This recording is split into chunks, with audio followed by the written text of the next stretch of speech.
Welcome to the Cello Museum podcast, where we explore the past, present, and future of the cello. I'm Dr. Brenda Neese, curator of the Cello Museum. In this episode, we'll return to a May 2021 Cello Book Club conversation with Dr. Kadiatu Kanneh-Mason, author of House of Music, Raising the Kanneh-Masons. We begin with her reading from the epilogue, reflecting on motherhood, memory, and the family life behind a house filled with music. Recently, I walked around our untidy rooms. There's never yet been time to get on top of the chaos fundamental to the house. Years of new babies, new toddlers, growing children, and lively personalities has created a jumble of all the things they have made, drawn, achieved, worn, worked on, read, and handed down. We have souvenirs of concerts played, photos taken, shoes and clothes grown out of, and waiting to be passed on to a younger one. We have sheet music, old instruments, toys they still want or have forgotten about, board games they still play, art accessories, hair products, pots of Vaseline, hair grease, and abandoned cosmetics. I trip over old diaries, boxes of music certificates, and concert programs. The windowsills are crammed with football trophies and ornaments the children made in school. Out of picture frames, decorated with painted hearts or coloured tissue paper, I can see the primary school faces with front milk teeth lost and the eagerness of a child at Christmas, Easter, or Mother's Day. And that passage was written after the children all started leaving home, and I was wandering around the house and thinking, in some ways I'm caught between the past and the present. My children are starting to leave home, but they're still very much here, and it was a kind of bittersweet time. That's a very moving passage. Your book is this balance between the very personal and the universal experience. And I wanted to have you speak to those two elements. That's absolutely true. I think when I wrote the book, I didn't want it to be a book about the specifics of I'm the mother and I've got these children and this is what they're successful at. It's not that. I think it's a book which talks about the frailty of being a mother and the difficulties and the vulnerabilities and the guilt and how you're always struggling to do the best you can and try to make something out of what is actually lots of fragments of things. And also I wanted it to be a book to show that you keep making decisions every day, all along the way, and you make hundreds of mistakes. But the fundamental thing that you have to do is always trust to what your children can achieve and to what their talents are, and to trust that they are exceptional. All children are exceptional. And I think if you believe in your children, they can achieve anything, but you have to constantly be struggling to keep believing in them and in yourself.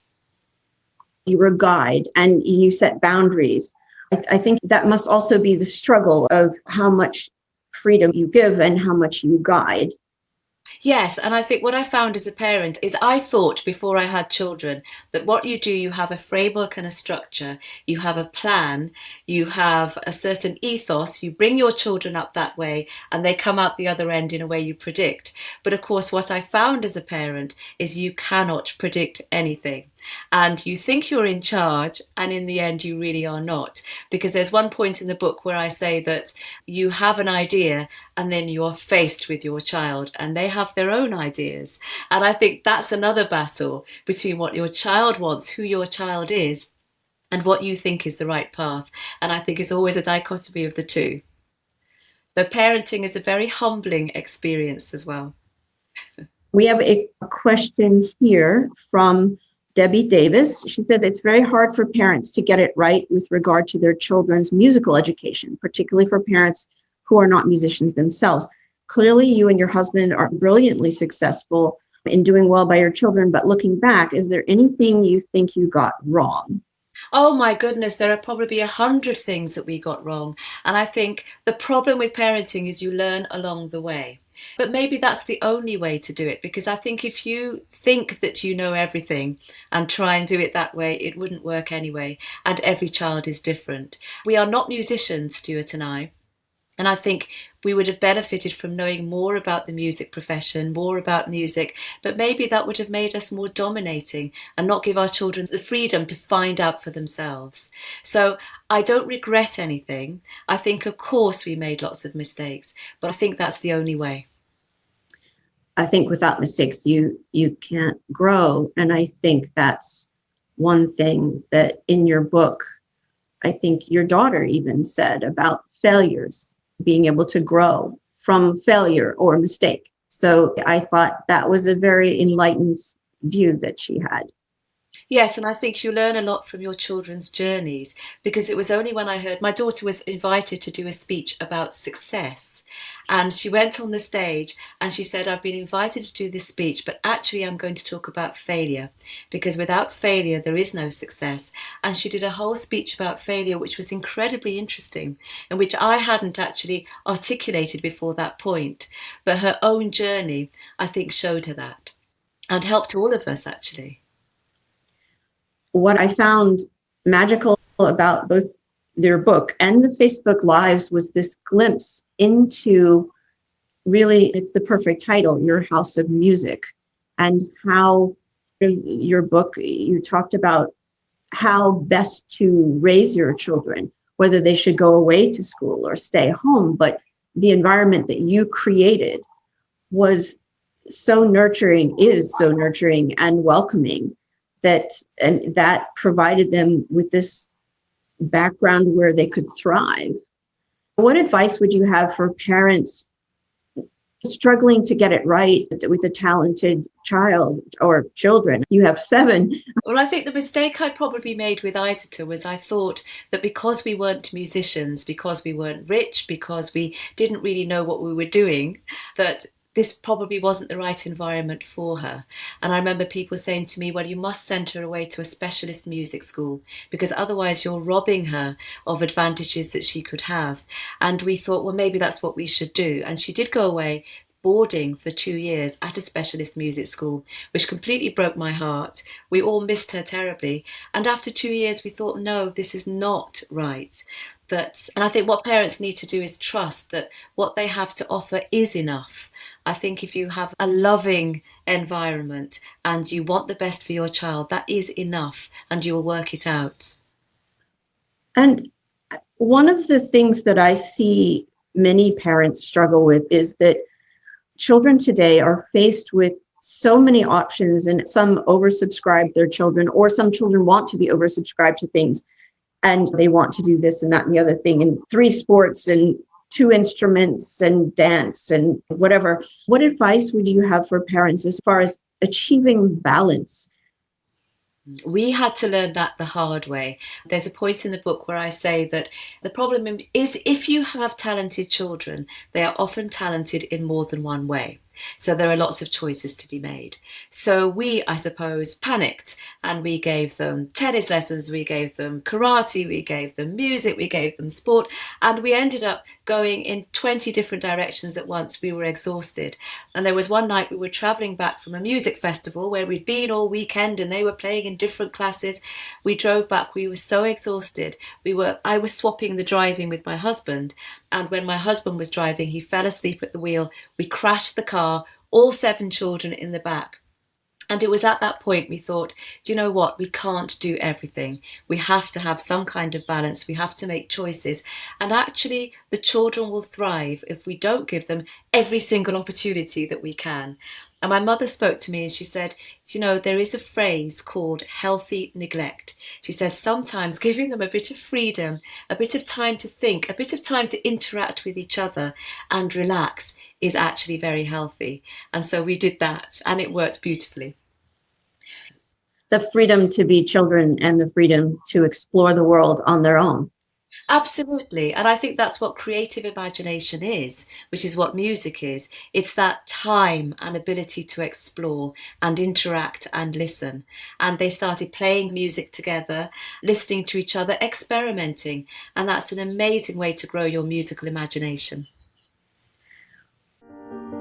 You're listening to the Cello Museum podcast. In this episode, Dr. Kadiatu Kanneh-Mason joins me, Dr. Brenda Neese, for a conversation about her book, House of Music, Raising the Kanneh-Masons. I love the fact that they all work so collaboratively, not just in performance, but also the conspiracy to watch TV on the Monday nights when you were away for a while, or the collaboration when they got Sibelius and started composing together. So what are your favorite ways they've collaborated that maybe surprised you? Oh, there were lots of things that surprised me. And I think that those two examples you give are not mutually exclusive. I go back to what I was saying about we thought we had the perfect family, we had the rules, we thought we had very good children who did what they were told, and we'd cracked it. And then we found out that, of course, there was this whole world going on that we did not know about, where they were conspiring together, they were breaking all the rules, they were having a very great time. But at the same time, that sense of allegiance with each other, that sense of creating their own world also came into the music. So they were able to compose music together, they were able to make arrangements together and support each other in that way. So I think actually as a parent you can relax, know that's going on, but it's all part of the same thing. And you can't actually, it can't all be top down. You can't control everything, and that's a good thing. It takes some of the load off as a parent, as well as giving children some independence. Yes, and their sense that they are choosing for themselves. And also, I mean, when we found out that all these things were going on, I think we decided to allow them their freedom, but pretend we hadn't. That was another way of doing it as well as the fact that they were doing things we only found out about maybe even now. And you probably will discover some things in the future. Absolutely. I know my mother, even in her 80s, is still finding out some things as well. We have a couple of questions here. We have one from Leora O'Carroll, together with her mother, wrote a memoir about her mother's childhood. And she writes, her question is, as practicing is often not a popular activity, how did you inspire your children to practice? Well, from our specific circumstance, we had 7 children. So having a little bit of individual attention was a bonus. So what we did is we sat with our children. So we'd give them perhaps half an hour each of our attention. And they had individual attention. We praised them. We listened to them. We concentrated on them. And so they felt special for that half hour. And also, of course, everybody was doing the same thing. So they weren't on their own. Other people were practicing. It was a family endeavour. So I think that idea of it being collective. Now, of course, if you don't have 7 children, if you just have 1 or 2, you can still give them that individual attention and that sense that they matter and that what they do matters and that you enjoy it. And I think that's a big part of it.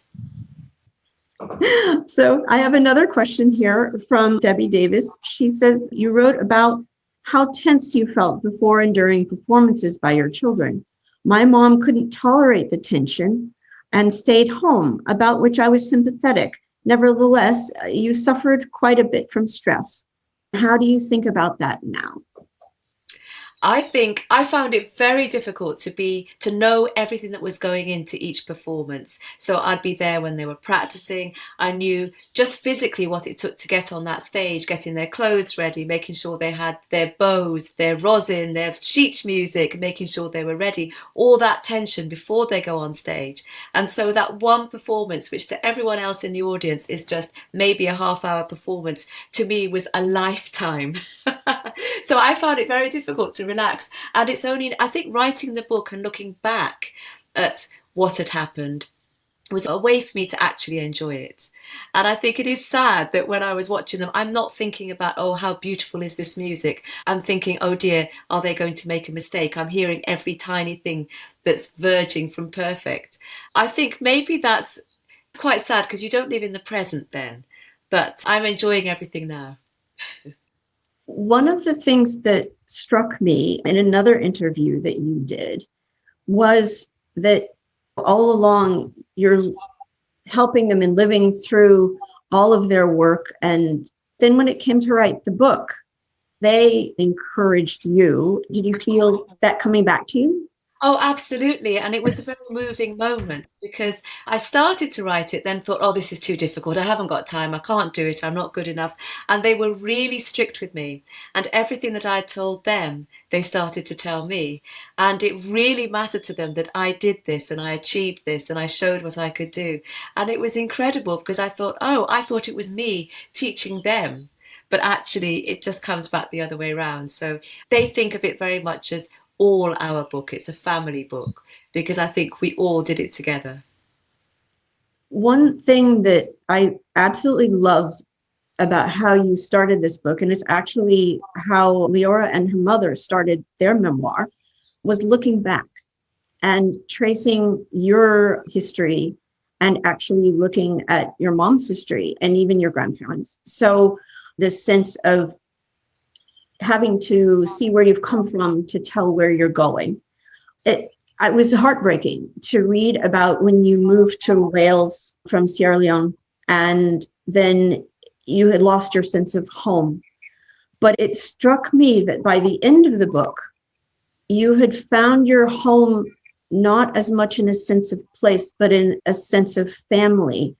Could you talk about your sense of home, and have you found that sense of home, or is your heart still broken? Very good question. When I started to write the book, I thought it was just going to be a book about the future. It was going to be a book about how I brought up these children, they're musicians. But then I realized it made absolutely no sense unless I went back to the history of my history and my husband's history and why we brought them up the way we did and what was behind the ethos of how we brought them up. So I went back to my, as you say, my parents' meeting. My father was from Sierra Leone, my mother from Wales. She followed him to Sierra Leone and married him. And that in itself was such an act of defiance and courage that I hadn't realized just how much it had defined me. And then, of course, I arrived. My first arrival in Britain was as an immigrant from another country, and because my father died. And it was very much a sense of I had one identity, one sense of who I was. And then there was this huge trauma, and I was in a place where I was an alien, I was a foreigner, I wasn't welcome. And I very much as I grew up, and the same for my husband, who's from the Caribbean, from Antigua, we very much were brought up with a sense that if we were going to succeed in this country, then we had to work twice as hard as everybody else. We had to prove ourselves. It was going to be a struggle. And so when we brought up our children, of course, it was with all of that in our minds. And I think they very much internalized that. I mean, they are also black children in a country where they have to struggle to make themselves believed in. And yes, I think very much I grew up with this sense of not belonging, not being at home, always being elsewhere. And then having the family and then thinking about that history and thinking about all the love actually that I was brought up with gave me a sense of you create your own home and you create it out of the past and out of the future. So yes, my heart is still broken, to answer your question, because I think there are so many things that happen in your past that you don't get over, but you learn to live with and you learn to make them creative and you learn to make them strengths for the future. I love the way your children have family names. Can you tell us a little bit about that? That was very much a sense of making that connection, I think, between the past and the present. And of course, it's a Sierra Leone tradition that you name children after members of the family. But yes, there was a lot of thought given to their naming. My daughter was named after my sister and my great-grandmother. And then my Akonya was named after my cousin who died of sickle cell. And then Brian was named after my grandfather, and his middle name is my husband's cousin who also died of sickle cell. So all these names have great connections with family. And I think for them, and Sheku's named after my father's brother. And so it goes on. And I think for them, it means something. They've never had a chance to go back to Sierra Leone because when we got married, the civil war started and that raged for 10 years. And then it's gone on like that. And there's been Ebola and they would love to go back.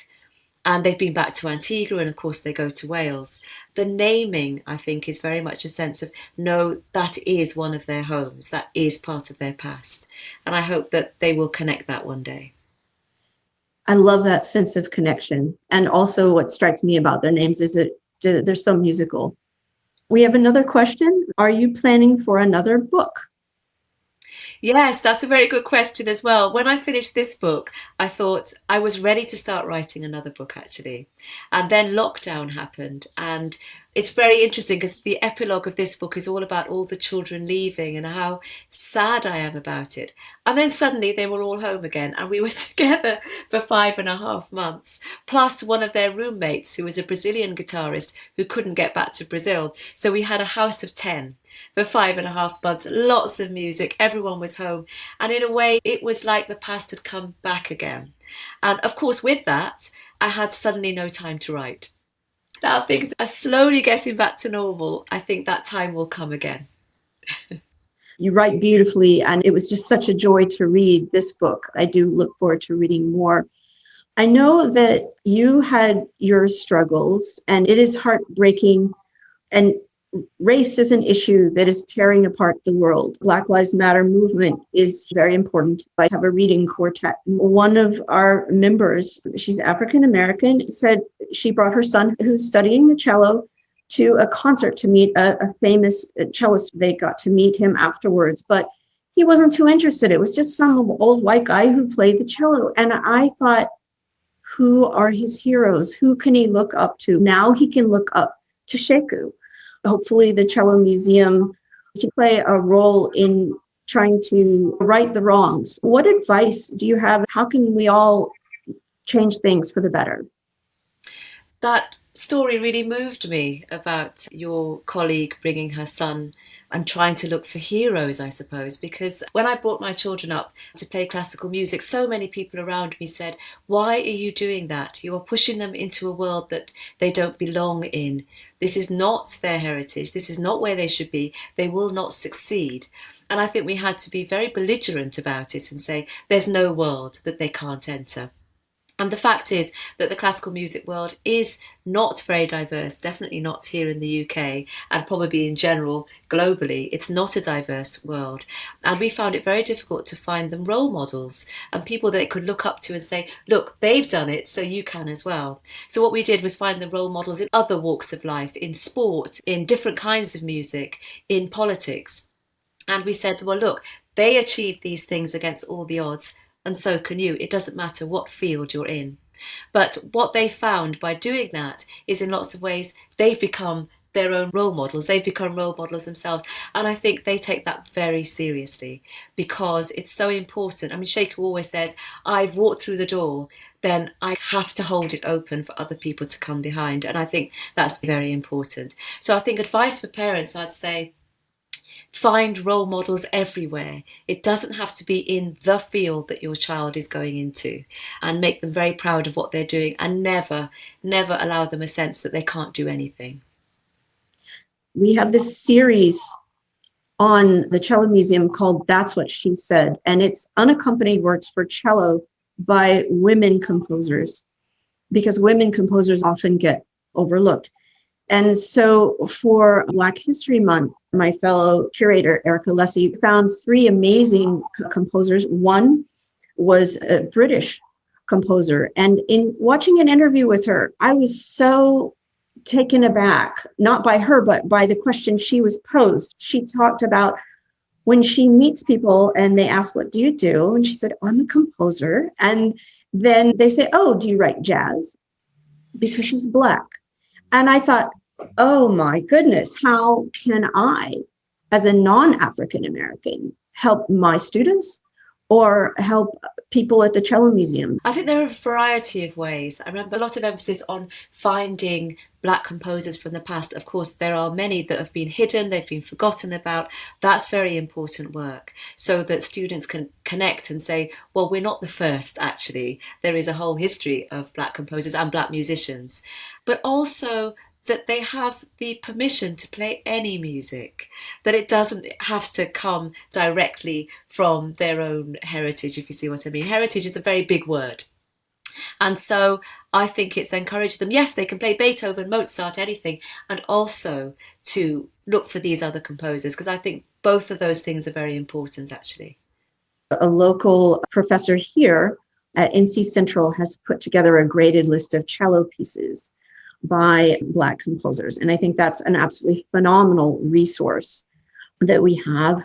So I'm always learning. And I think we should all be allowed to play music by anyone that we choose. I love your answer. We have another question here, and this is from Claire. She says, did you have a clear intention in your mind that you wanted to raise professional musicians when you were rearing your children? I have 2 musical children, but we don't know how much encouragement we should give them in pursuing music. Yes, I think that's very important. I think encouragement is important, but you can't prescribe what your children are going to do. So we brought them up with the intention that they were going to be very competent and have excellence in their playing. They were going to be able to play these instruments properly and get proper enjoyment out of it. But you cannot say to your children, you are going to become classical musicians. That is definitely their choice. Well, mostly because you can't tell your children to become anything. What you can do is give them something and say, this is a resource for the rest of your life. Now it's up to you what you do with it. I think that's absolutely excellent advice. And I also think that sometimes I see parents and they're faced with extraordinarily talented children, but they're not being musicians themselves. They don't know necessarily how to structure the discipline that it takes to practice and what needs to happen, and finding the right teachers and finding the right programs. Do you have advice for parents in that situation? Yeah, that's actually very difficult. And we worked it out from trial and error. The best thing to do is always word of mouth and to find communities. So what we did with our elder one, after making mistake after mistake, she auditioned for the primary Royal Academy of Music at the Royal Academy of Music in London at the age of 9 and started at 10. And there, of course, you have a community of other parents. You can have advice from other parents, advice from teachers, advice about what extra courses they can go on, what music they should play. And I think definitely utilize other people. And we could not have got where we were without lots of help, lots of advice, and without listening to advice. One of the points that you make in your book that I think goes along with this is the importance of musical education provided in schools. I know that many don't have even a strings program. You talk a lot about that in the book. Would you mind speaking more about that? This is a subject that completely breaks my heart in the UK. I make it clear in the book that for my husband and I, the reason we played instruments was because it was provided free by the state schools, or what you call the public schools. It was there in state education. It was assumed that all children should have the right to learn to play an instrument. And in my school, which was a very poor school in an industrial area, everyone worked in the steelworks, we had an orchestra, we had a school show every year, everyone could have free instrument learning. Everyone could join the choir. And my children were very lucky because there was a school in Nottingham that they went to. It was fantastic. They were very keen on music, orchestra, free music lessons. All of that is going here because we have a government now that does not believe that music is important, that the creative arts are important. And so what's happening is that divide between the private schools and the state schools is getting bigger and bigger. So if you have enough money, you can send your child to a school, get as much music education as you want. But if you are poor and you go to a state school, you can be left with nothing. And I think we talk about the diversity in the classical music world. I think that's going to get worse, actually. The lack of diversity, I should say, is going to get worse because the only children who are going to have the access to joining a professional orchestra are going to be those who go to private school or whose parents have money. And I think that's a huge tragedy that's going on at the moment. With the pandemic, as well as these various conservative governments, I see that as a distinct and scary possibility, and things are going that way. And here, a high school principal has the choice of whether to have an orchestra or a football team. Then are they going to give up basketball and football? Oh, no. So then the musicians in these public schools suffer. It's a scary thing, but part of me wants to be optimistic because of people like your family doing the Facebook Lives, Yo-Yo Ma and his Songs of Comfort. I'm hoping that people will see how much the arts and music in particular have helped people through this very trying time. Do you think there is room for optimism that we might be able to persuade politicians in some way about the value of music? And if so, how should we go about doing this? Yeah, no, absolutely have to be optimistic because I think we're going to have no choice. My girls who are still in school went back to school after the pandemic, and they were saying that it's actually tragic what's happening to a lot of their friends because they haven't had access to anything really. A lot of their friends are quite poor. They've been stuck in the house. They've just been on their gadgets, on the internet, online, and they've come back to school and there are some serious mental health issues. Now they're back at school, there is no music because the orchestras haven't been allowed to rehearse. And the children who have just joined the school are not allowed really to have lessons yet. So it's all very slowly coming back. But of course, it's coming back without any budget. So a lot of it's going to go. And they're saying that it's actually showing very much in the lives of the children around them. And there's going to be serious health issues if we don't actually accept that music and the creative arts are very important. And I think there's an economic argument as well that in Britain, it's billions of pounds of our economy are to do with music and the concert halls and the opera houses and all of that. So you strip that out of the economy, and that's a major problem. So I'm a great believer in the wheel turning. I think this is a terrible phase we're going through, but there will be a force to push creative arts back into the centre. And I'm very much hoping that's going to happen.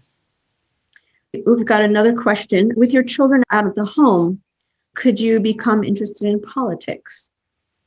Oh, that's a very interesting question. Actually, it depends what you mean by politics, because I could never become a politician. I think the problem with politicians belonging to a party is they are constrained. They're not allowed to say exactly what they mean. They have to follow the party line, and I couldn't do that. And I couldn't try to slide out of what an interviewer is saying and not tell the truth. And no, so politics, in a way, it would have to be very individual politics or politics for a cause, not for a party. But I thought that was a good question because I think you're an outstanding spokeswoman for the arts and for the importance of the arts and the importance for encouraging children from all backgrounds. So I hope there's some way you can get involved. I learn a lot from my children because they're very passionate about helping other people as well. So I hope so. When you talked about losing yourself when you became a mother, do you feel you've come full circle now with this book, where you went from being a university lecturer, having gone through all the struggles of getting a PhD, and I struggled through that in England as well. And then you were scrubbing floors and changing nappies, and now you've written a book, and many of your children are out of the house. So are you full circle? Almost full circle. I think you never stop being that mother who will do anything for their children. But because a lot of people come up to me and say, oh gosh, you're amazing, look what you've done. And I definitely didn't want to come across as some kind of super mum, because I think there's absolutely no such thing. I mean, I wanted to talk about all the laundry and all the cleaning and all the kind of lying down at the end of the day and thinking, well, I failed there, because that's very human. And I think it's just a day-to-day struggle. And you do lose your identity. I think being a mother is actually an incredibly challenging thing, because in order to be a really good mother, I felt I had to forget who I was. But actually, I think it's very important for your children that you don't forget who you are, because they look up to their parents and they want to see what is possible for them to be and why they are who they are. So I think it's actually very important for children that you carry on working, that you carry on having a very strong identity yourself. And I learned that, I think, through going through that process. That's outstanding advice. I can only imagine. My mom was a retired biochemist, and so she was one of the only females studying in that field at her university at the time. And then she struggled through that and got her PhD and then gave it all up to have us. And so I'm forever grateful for her sacrifices. But I also look up to her because she did end up later going back to work. So she was definitely a role model. We've got another question here from Claire. She said, I'd love to spend the whole day with Mrs. Kanneh-Mason. She's a great encouragement to a mother like me. My children both learn 2 instruments. Their schedule is very intense, as they're both also very academic. Do you think it is important for them to continue to learn multiple instruments? They both love to keep up with several instruments, especially my elder daughter. Thank you. Oh, very good question. Well, I also introduced my children to learning 2 instruments because I wanted them all to learn the piano. I think because for me, that was what I started on. I thought that was a very good bass instrument to begin. And then I wanted them to play an orchestral instrument as well, because I wanted them to be able to join groups, join orchestras, to be able to play with others, which of course you can with the piano, but it helps, I think, if you also have another instrument. But there came a point when they had to choose. But the only reason they chose is because they wanted to become professional musicians. They wanted to go to conservatoire. And of course, they can't do that if they are trying to practice for hours and hours on 2 instruments. So what they did was they made one instrument their favourite, which they'd practice all the hours on, but they kept up the other instrument for as long as they could. And now, for example, you mentioned Jennifer, who's actually a pianist, but also plays the cello. And she still plays the cello, but she doesn't put the hours and hours of practice into it anymore. She just plays it in groups, but she's a pianist. So I think there will be some point along the way where choices have to be made about which instrument you are going to concentrate the most on. But actually, I think playing more than one instrument is a great gift, and it gives you a way of understanding other instruments. For example, they all do a bit of composition, but if they only played one instrument, it'd be very difficult for them to understand what the technical leaps are, I suppose. You can't compose for an instrument you don't understand. It was thrilling to get to talk to you today, Kadi. Thank you and your family so much for all you've given to the world, especially during the pandemic, and the role model that Sheku has given us all, and the inspiration that you as a mother give to mothers. Is there anything that you would like to add for us, Kadi? It's so delightful to talk to people across the sea as well about this, because of course what's been going on in the US really connects with us here, and just to be able to talk about things like what's going on with Black Lives Matter or what's going on with music education is a wonderful way, I think, of knowing that music is such a global phenomenon. Thank you very, very much. I've really enjoyed this. It seemed to fly by for me. Kadi, thank you so much for being with us today, and it's been a great pleasure to meet you.